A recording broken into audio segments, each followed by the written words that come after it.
ነው። አዎ የዚህ ዓለም ሕይወት ያታልላል።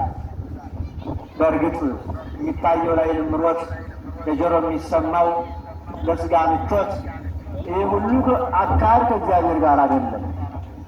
አካል ከእግዚአብሔር ጋር እንዴት ነው ከተባለ መጾም፣ መጸለይ፣ ወደ ቅድስት ቤተ ክርስቲያን መምጣት፣ መገስገስ፣ አባቶች ካህናት የሚሉትን ወይ ሊቃውንተ ቤተ ክርስቲያን የሚያስተላልፉትን መልእክት ሰምቶ በሥርዓተ ቤተ ክርስቲያን መጓዝ ያስፈልጋል።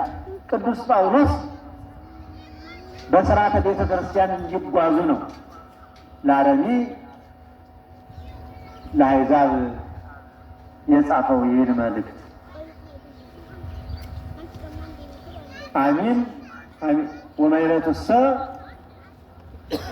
ሕገ ኦሪት፣ የሚጸድቅ ሁሉ የሚያምን ሁሉ ይጸድቅ ዘንድ ክርስቶስ የሕግ ፍጻሜ ነው። ክርስቶስ የሕግ ጀማሪ ነው፣ የሕግ ፈጻሚ ነው። ፈጻሚ ሕግ ኢየሱስ ክርስቶስ። የክርስቶስን ልደት እርገት ጽንሰቱን እናከብራለን፣ ልደቱን እናከብራለን፣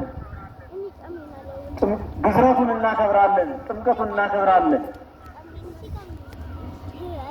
ገዳመ ቆሮንቶስ ገብቶ መጾሙን እናውቃለን።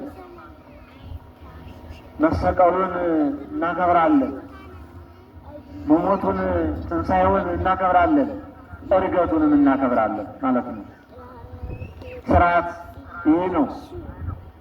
የሕግ ፍጻሜ ኢየሱስ ክርስቶስ ይህን ስራ ሰርቷል፣ አሳይቷል። በአምላክነቱ ሲነሳ በሰውነቱ ሙቶ በሰውነቱ ሲሞት በአምላክነቱ ተነስቷል። በሰውነቱ የሰውነትን ስራ ዘእንበለ ኃጢአት ባሕቲታ ያለ ኃጢአት በስተቀር እየተራበ እየተጠማ እየደከመ ትሕትና እየሰራ አድጓል። ለአርአያነት ስለመጣ ማለት ነው። አሳይቶናል። የሕግ ፍጻሜ ነው ክርስቶስ። የሚያምን ሁሉ ይጸድቅ ዘንድ የሚያምን ሁሉ። አዎ በልደቱ፣ በእርገቱ፣ በጥምቀቱ ማመን ያስፈልጋል። በእርገቱ ማመን ያስፈልጋል። በትንሣኤው ማመን ያስፈልጋል። ክርስቶስ የሕግ ፍጻሜ ነውና ይህን ሁሉ ሰርቶ አሳይቶናል።